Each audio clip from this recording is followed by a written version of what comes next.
देगलूर बिलोली मतदारसंघामध्ये मतदार संभ्रमात।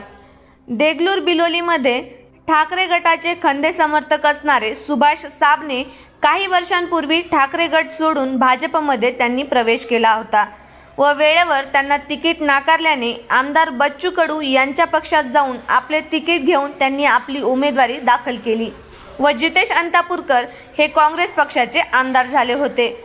मतदारसंघात एकूण 3,03,943 मतदार आहेत। येत्या 20 नोव्हेंबर रोजी मतदान होणार असून यावेळेस मतदार कोणत्या उमेदवाराला निवडून देतील व विधानसभेत पाठवतील हे मात्र निकालानंतरच कळेल। सध्या काँग्रेसकडून माजी जिल्हा परिषद सदस्य निवृत्ती कांबळे यांनी आपली उमेदवारी दाखल केली, तर मंगेश कदम यांनी शिंदे गटाच्या उमेदवारीसाठी मागणी केली होती। त्यांना देखील उमेदवारी नाकारल्याने नंतर त्यांनी लिंगायत समाजाचे दैवत समजले जाणारे मनोहर धोंडे यांच्या सेवा जनशक्ती पक्षाचे चिन्ह घेऊन रिंगणात उभे राहिले।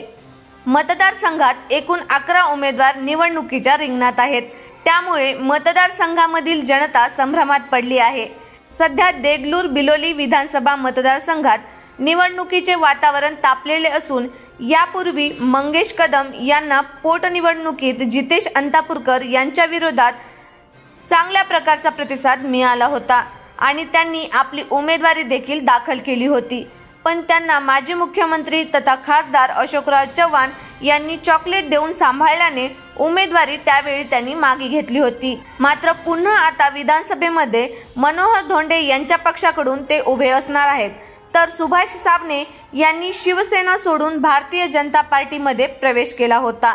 त्यांना देखील उमेदवारी मिळाली नसल्याने त्यांनी सेवा जनशक्ती या पक्षाची माळ गळ्यात घालून घेतल्याने त्यांनी आपली उमेदवारी आता दाखल केली आहे व काँग्रेस पक्षाचे उमेदवार म्हणून निवृत्ती कांबळे यांनी आपली उमेदवारी दाखल केली।